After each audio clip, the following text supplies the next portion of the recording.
Hello everyone, welcome to Pharmarocks YouTube channel. Pharmarocks के YouTube educational channel में आपका स्वागत है।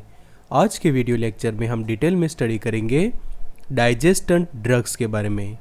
डाइजेस्टेंट ड्रग्स मतलब कि ऐसी दवाइयाँ कि जो भोजन के पाचन में मदद करती है।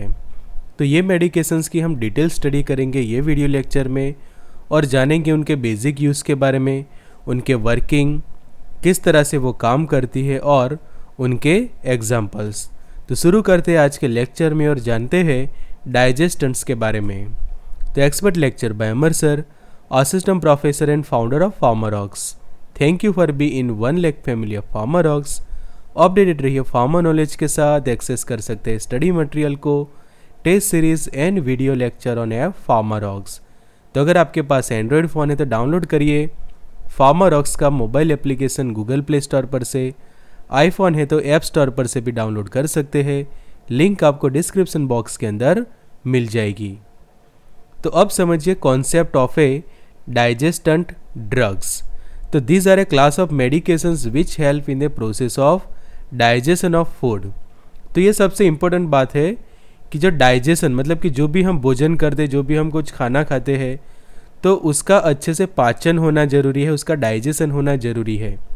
तो डाइजेस्टेंट ऐसे मेडिकेशन है कि जो आपको भोजन के पाचन में मदद करती है, तो इसके कारण उनको भोजन में के पाचन में मदद करने वाली दवाइयाँ भी कही जाती है। So these are a class of medications which are help in the process of digestion of food. की जो हमारा फूड है वो जब हमारी बॉडी के अंदर जाता है तो स्टमक के अंदर उसका अच्छे से डाइजेशन होता है। तो डाइजेशन की प्रोसेस जो है वो जब वो फूड पार्टिकल्स ओरल कैविटी में होते हैं वहीं से स्टार्ट होती है। तो हमें पता है कि डाइजेशन के लिए अलग अलग एंजाइम्स जो है वो हेल्प करते हैं।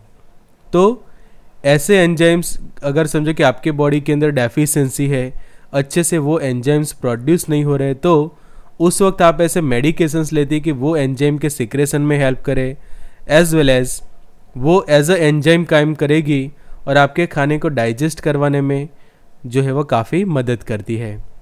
तो these are a substances intended to promote the digestion of food. कि फूड का जो डाइजेशन है उसको प्रमोट करने के लिए ये सब मेडिसिन्स वगैरह यूज़ की जाती है। And a substance such as hydrochloric acid और बाइल सॉल्ट दैट प्रमोट और एड्स अ डाइजेशन। तो डाइजेस्टेंस ड्रग्स ऐसे है कि जो यूजुअली जो अलग अलग एंजाइम्स जो होते हैं कि डाइजेस्टिव एंजाइम्स हम कहते हैं कि वो आपके फूड को डाइजेशन के लिए हेल्प करते हैं। जैसे कि आप यहाँ पे डायग्राम में देख रहे हैं कि पूरा गैस्ट्रो इंटेस्टाइनल ट्रैक्ट दिखाया गया कि सलाइवरी ग्लैंड से कि जो सलाइवा रिलीज करते हैं कि जब हम खाना खाते हैं। फिर टंग का पोर्शन दिखाया गया है, एपिग्लोटिस से, ईसोफेगस से, फिर स्टमक की जहाँ पे फूड जो है वो काफ़ी टाइम तक रहता है डाइजेशन के लिए। फिर गैल ब्लेडर है, डिओडिनम, फिर ये पैंक्रियाज है, इलियम मतलब कि स्मॉल इंटेस्टाइन, ये कॉलोन का पोर्शन, रेक्टम, अपेंडिक्स एंड सीसम। तो ये पूरा डाइजेस्टिव सिस्टम का जो ट्रैक है जिसको हम गैस्ट्रो इंटेस्टाइनल ट्रैक भी कहते हैं, तो वहाँ पे अलग अलग लोकेशंस पे डाइजेस्टिव एंजाइम्स जो है वो रिलीज़ होते हैं और वो फूड को डाइजेस्ट होने में हमें मदद करते हैं। बट कई बार कुछ लोगों को डाइजेस्टिव ट्रैक रिलेटेड जब डिसीज एंड डिसऑर्डर्स होते हैं तो डाइजेशन में कई बार प्रॉब्लम होता है और वो कंडीशन को ही ट्रीट करने के लिए डाइजेस्टेंट ड्रग्स को यूज़ किया जाता है।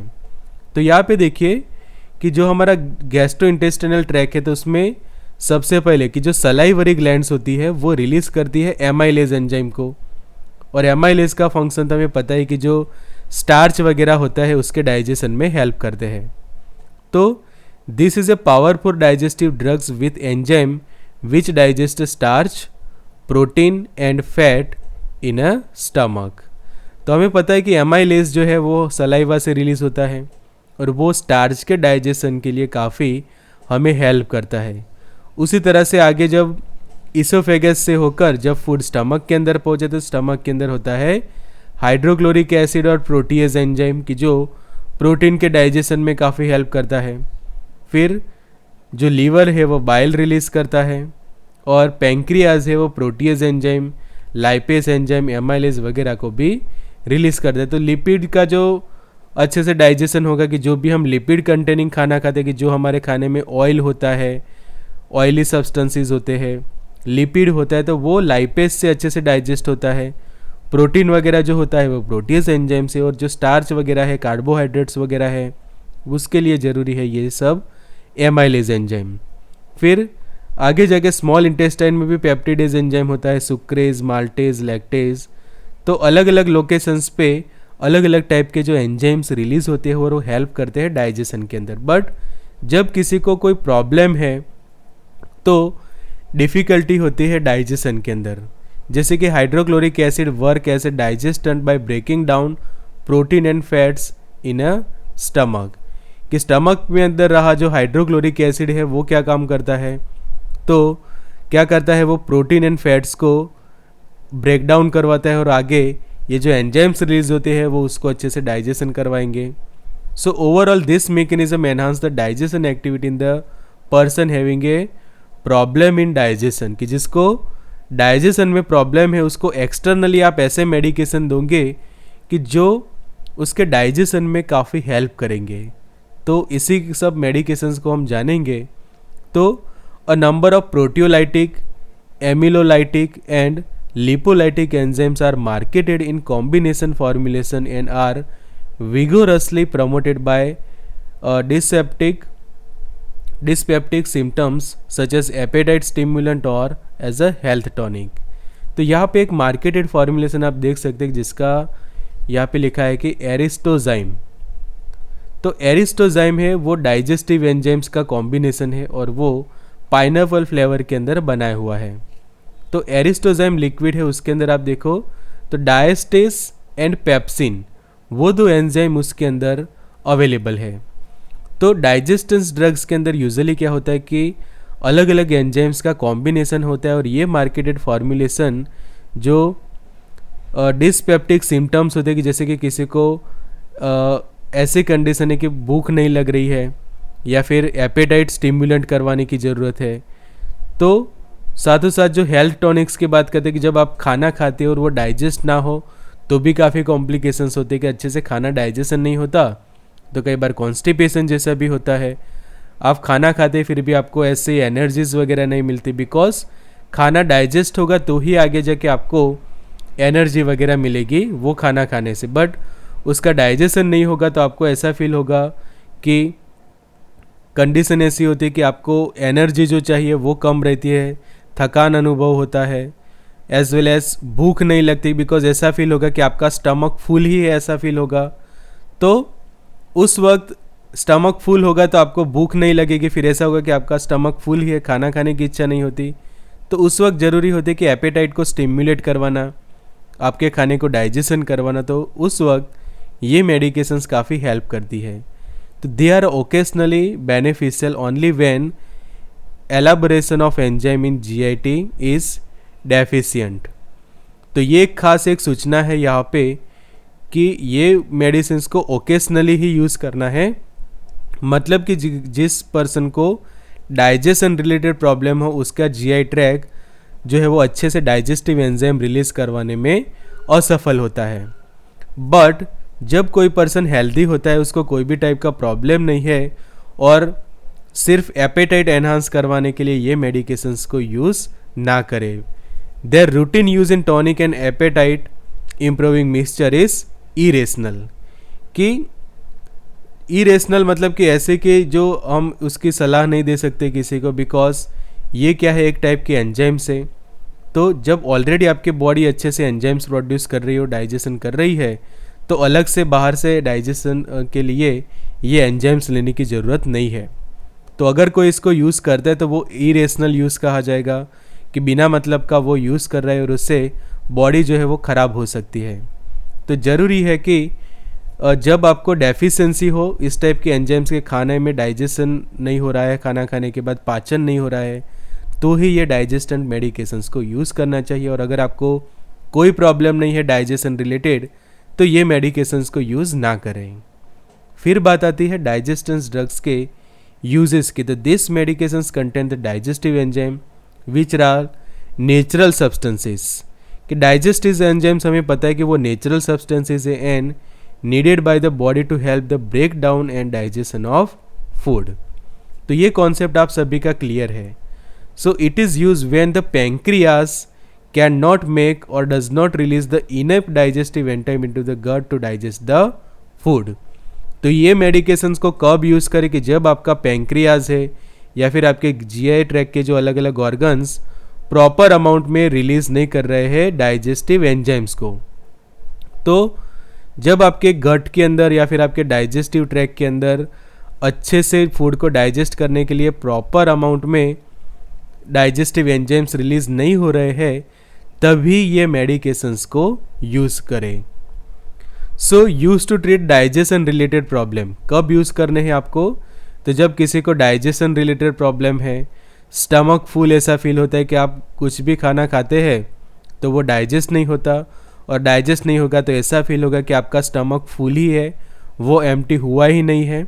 एंड लॉस ऑफ एपेटाइट, ये खास कि जब स्टमक फुल होता है तो खाना खाने का मन नहीं होता.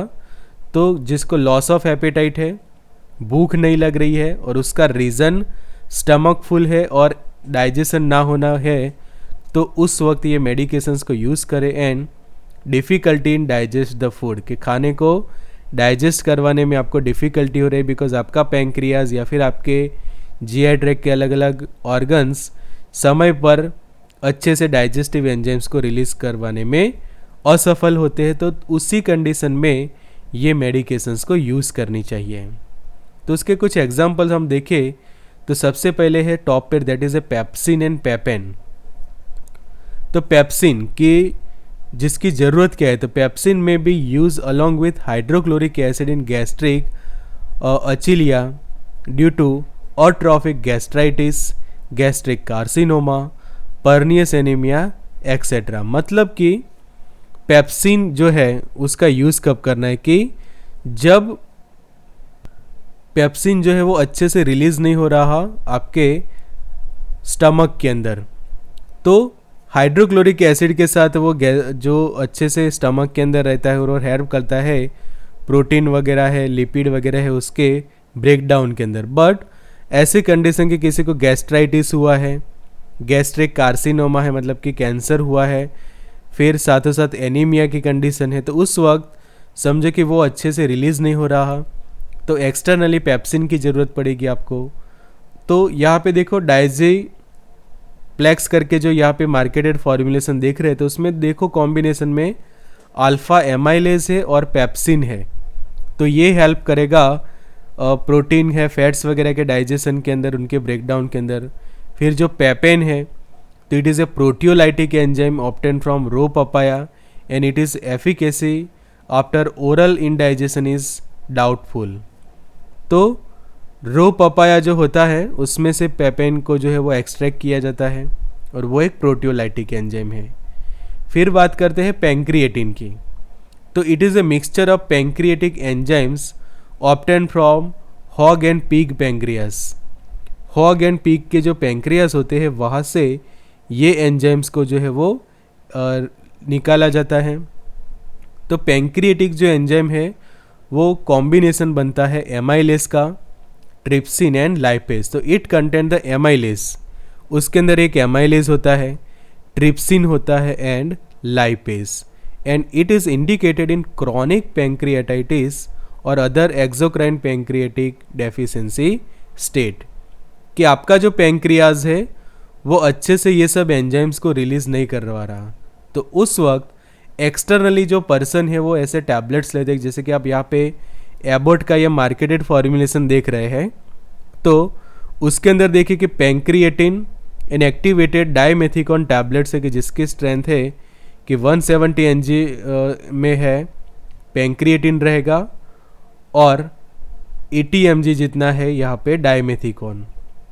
तो ये टैबलेट का मैन्युफैक्चर आप देख सकते हैं कि एबॉट है और यहाँ पे each enteric coated tablet content में भी लिखा है कि 170 mg जितना आपका है ये पैंक्रिएटिन की जो मिक्सचर है एमाइलेज का, ट्रिप्सिन का एंड लाइपेज का, और साथ ही में मिक्स में है 80 mg जितना डाइमेथिकॉन. तो डाइमेथिकॉन क्या है वो हम आगे सीखने वाले हैं लेक्चर में, तो अभी मैं उसका डिटेल आपको नहीं बताऊंगा। डायमेथिकॉन के बारे में आगे हम डिटेल में समझते हैं यही लेक्चर के अंदर। So nausea, diarrhoea and hyperuricaemia are a occasional side effect of this pancreatin. तो ये जो टैबलेट है उसके जो कुछ साइड इफ़ेक्ट्स हम देखें तो नोजिया है, डायरिया है, हाइपर यूरिसेमिया जैसे कुछ ओकेशनल साइड इफ़ेक्ट्स देखने को मिलते हैं। बट ये जो है वो पैंक्रिएटेज एंजाइम है कि अगर किसी पर्सन का जब डायग्नोसिस होता है और ऐसी कंडीशंस पता चलती है कि जिसको क्रोनिक पैंक्रिएटाइटिस है, कि उसके पैंक्रियाज के अंदर इन्फ्लामेशन है और उसका पैंक्रियाज अच्छे से पैंक्रिएटिक एंजाइम्स को रिलीज़ नहीं कर पा रहा, तो उस वक्त ये पैंक्रिएटिन के जो टैबलेट्स है वो पर्सन को प्रिस्क्राइब किए जाते हैं। फिर बात आती है डायस्टेज एंड टाका डायस्टेज की। तो these are amylolytic enzyme obtain from the fungus Aspergillus oryzae. तो ये फूग का तो नाम आपने बहुत बार सुना है, माइक्रोबायोलॉजी के अंदर बायोटेक की जो स्टडी करते हैं आप उसमें भी ये फंगस का नाम आता है। तो ये एमिनोलाइटिक एंजाइम से डायस्टेज एंड टाका डायस्टेज, और उसको ये फंगस में से जो है वो डिराइव किया जाता है।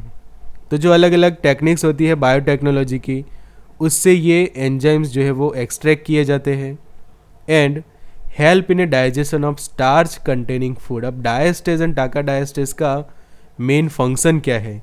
तो ये दो ऐसे एंजाइम है कि जो आपके बॉडी के अंदर जो हमारा खाना होता है उसमें समझो कि स्टार्च है, तो जो स्टार्च कंटेनिंग जो फूड होते हैं उसके डाइजेशन के अंदर ये सबसे ज़्यादा हेल्प करता है। And they have been use in pancreatic insufficiency but efficacy is equivocal. तो जब आपका पैंक्रियाज जो है वो एमाइलेज को अच्छे से रिलीज़ नहीं करवा रहा, डायस्टेज है या फिर टाका डायस्टेज वगैरह अच्छे से रिलीज़ नहीं हो रहे हैं कि जो ज़रूरी है स्टार्च के डाइजेशन के लिए, तो उस वक्त एक्सटर्नली पर्सन जो है ये एंजाइम्स लेता है। And diastase is any one of a group of enzyme that catalyses the breakdown of starch into the maltose. तो डायस्टेज का फंक्शन भी आपको पता होना चाहिए कि डायस्टेज क्या करता है, स्टार्च है उसको माल्टोज के अंदर कन्वर्ट करता है, माल्टोज को। तो माल्टोज का तो आपको पता है कि दो ग्लूकोज के मॉलिक्यूल्स अपने ग्लाइकोसिडिक बॉन्ड से जब ज्वाइन होते हैं कि glucose plus glucose that means a maltose. तो जब आगे माल्टोज का भी फर्दर अच्छे से मेटाबॉलिज्म होगा तो ग्लूकोल मॉलिक्यूल्स जो है वो प्रोड्यूस होंगे और वो जो है वो एनर्जी के लिए फर्दर यूटिलाइज होता है ग्लूकोज। जो आपको पता है कि जो ग्लाइकोलिसिस वगैरह होता है, क्रैब्स साइकिल्स वगैरह होते हैं, तो जो हमारी बॉडी को एनर्जी जो फॉर्म होती है एटीपी जो हम कहते हैं, तो एटीपी के फॉर्मेशंस के अंदर ये ग्लूकोज यूटिलाइज होता है आगे। तो सिंपली कॉन्सेप्ट यही है यहाँ पे कि जो खाना अच्छे से डाइजेस्ट होगा और उसके अंदर जो कंपोनेंट अच्छे से डाइजेस्ट होंगे तो ही आपको लास्ट में एनर्जी मिलती है। तो एनर्जी मिले आपको अच्छे से, फटीग जैसी कंडीशन ना हो कि खाना खाने के बावजूद भी थकान लगे, स्टमक फुल जैसी कंडीशन होती है, डाइजेशन अच्छे से नहीं होता, तो उस वक्त ये सब मेडिकेशंस हेल्प करते हैं। तो उसके मार्केटेड फॉर्मुलेशन सब हम देखते हैं। तो एरिस्टोजाइम, तो एरिस्टोजाइम एक काफ़ी पॉपुलर मार्केटेड फॉर्मुलेशन है कि जिसके अंदर आप यहाँ पे देख सकते हैं कि डायस्टेज एंड पेप्सिन जो है वो मेन उसके की इंग्रेडिएंट है उसके अंदर, और अलग अलग फ्लेवर्स में उसको बनाया जाता है। तो यहाँ पे जो आप देख सकते हैं उसका 200 ml का जो ये मार्केटेड फॉर्मुलेशन है उसके अंदर पाइनएप्पल फ्लेवर के डाइजेस्टिव एंजाइम्स प्रेजेंट है कि जो लिक्विड सिरप के फॉर्म में आपको मिलता है कि जिसको कहा जाता है एरिस्टोजाइम। फिर सेकंड आप पॉपुलर एक मार्केटेड फॉर्मुलेशन देखिए, that is डाइजेप्लेक्स।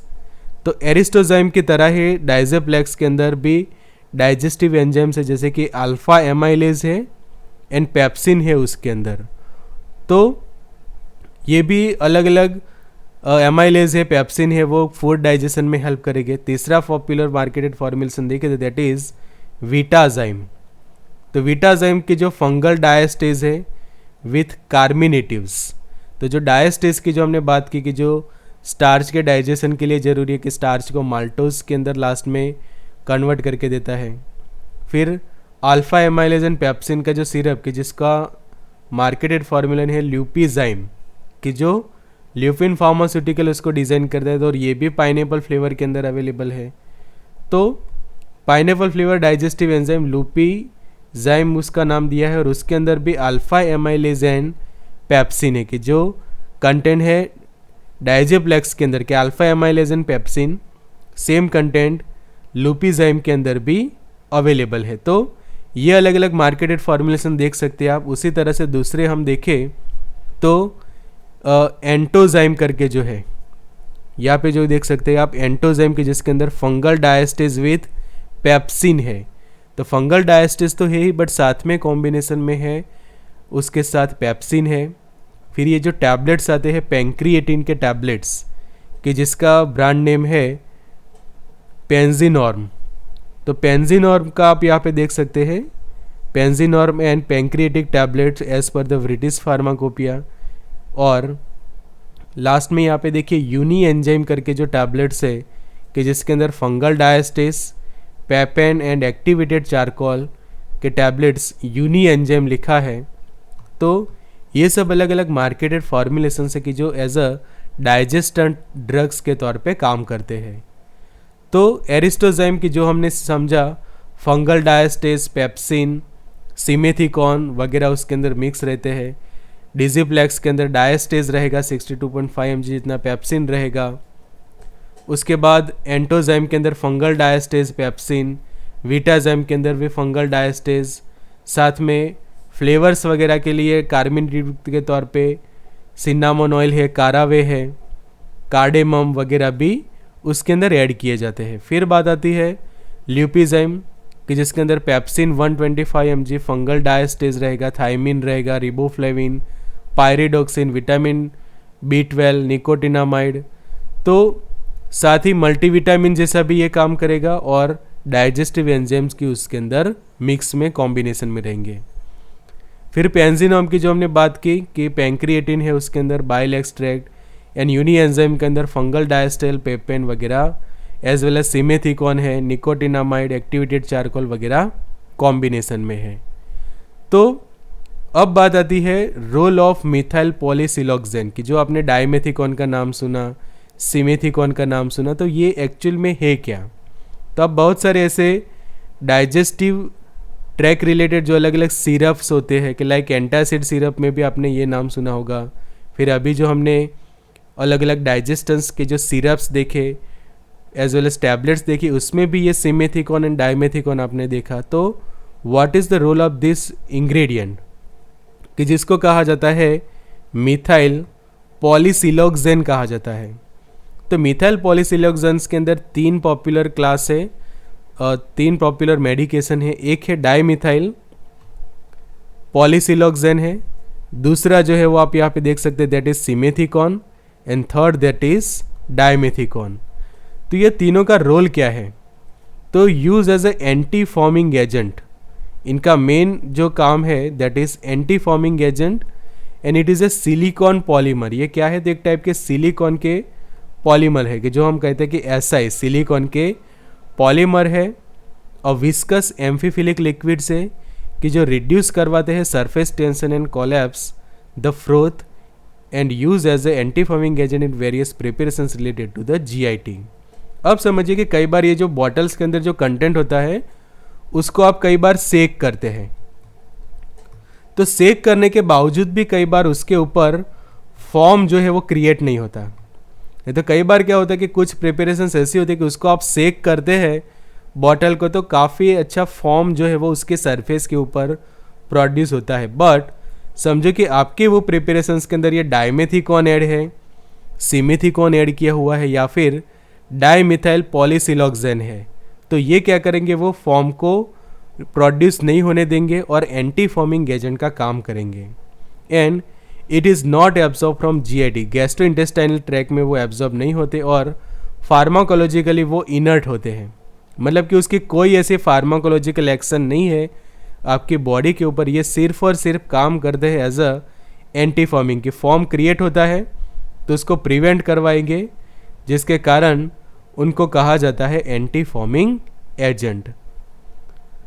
So methyl polysiloxane को ऐड क्यों किया जाता है, तो added to antacid, digestant and anti reflux preparations, it is briskly promoted as a remedy for gas, a very common gastric complaint. कि कई बार आपको पता है कि जो गैस हो जाता है हमारे स्टमक के अंदर, गैस ट्रबल का प्रॉब्लम होता है, तो क्या होगा कि समझो कि आप जो मेडिकेशंस यूज़ कर रहे हैं तो उसके साथ भी समझो कि आपके बॉडी के अंदर गैस जाएगा तो और ज़्यादा गैस ट्रबल का प्रॉब्लम हो सकता है आपके जीआई ट्रैक के अंदर। तो ये मेडिकेशंस के साथ गैस जो है वो ना हो, कि जो फॉर्म है तो फॉर्म के अंदर भी कई बार एयर बबल्स होते हैं और एयर बबल्स के साथों साथ ये गैस आपके बॉडी के अंदर जाता है। तो ये मेडिसिन जो है वो रेमेडी बनते हैं गैस के लिए, कि जो गैस है उसको प्रोड्यूस ही नहीं होने देते आपके बॉडी के अंदर भी, एज वेल एज ये जो प्रिपरेशंस के अंदर भी फॉर्म क्रिएट नहीं होने देंगे, गैस को प्रोड्यूस नहीं होने देंगे, कि जिसके कारण ये मेडिकेशंस एंटी फॉर्मिंग का काम करते हैं। It is also claim to be coat and protect the ulcer surface. साथों साथ किसको गैस्ट्रिक अल्सर है तो वो भी प्रोटेक्ट करेगा अल्सर को, और उसकी जो सरफेस है उसको प्रोटेक्ट करेगा, and to aid dispersion of antacid in gastric content and to prevent gastroesophageal reflux. कि कई बार इसोफेगस के अंदर जो एसिड चला आता है, रिफ्लक्स होता है एसिड का, तो उसको भी प्रिवेंट करवाएगा ये। तो फार्माकोलॉजी तो उसके यूज़ नहीं है, बट जो हम देखें कि रियोलॉजिकली एज वेल एज इसकी जो प्रॉपर्टी है कि एंटी फॉर्मिंग का काम करता है, कि फॉर्म को क्रिएट नहीं करने देता, गैस को प्रोड्यूस नहीं होने देता, रेमेडी फॉर गैस बनता है, जिसके कारण ये पॉपुलर बनता है। ये अलग अलग जो गैस्ट्रिक डिसीज रिलेटेड जो प्रिपरेशंस होते हैं, कि जैसे कि एंटासिड प्रिपरेशन है, डाइजेस्टेंट वगैरह है, एंटी रिफ्लक्स प्रिपरेशन है वगैरह के अंदर भी इसको ऐड किया जाता है। तो जो ये भी एक डाइजेस्टेंस मेडिसिन का मेन एक इंग्रेडिएंट बनता है। तो ये था हमारा स्पेशल लेक्चर अबाउट द डाइजेस्टेंस, के जिसके अंदर हमने सीखा पाचन में मदद करने वाली दवाइयाँ। तो फार्मारॉक्स की जो लेक्चर्स नोट्स है वो आपको मिल जाएंगे फार्मारॉक्स की ऐप ऊपर, एक्सेस कर सकते हैं स्टडी मटेरियल को। फार्मारॉक्स की ऐप ऊपर ज्वाइन कर सकते हैं WhatsApp group, WhatsApp helpline number आप यहाँ पर देख सकते हैं 9426180836। ज्वाइन कर सकते हैं स्टडी मटेरियल के लिए, वीडियो लेक्चर के लिए, as well as for the test series on app Pharmarocks. कि अगर आप एंड्रॉयड यूज़र है तो गूगल प्ले स्टोर पर से आसानी से आपको डाउनलोड कर सकते हैं। एप्पल आईफोन यूज़र है तो भी ऐप स्टोर पर से उसको डाउनलोड कर पाएंगे। लिंक आपको डिस्क्रिप्शन बॉक्स में दे दी है। So good luck and all the best.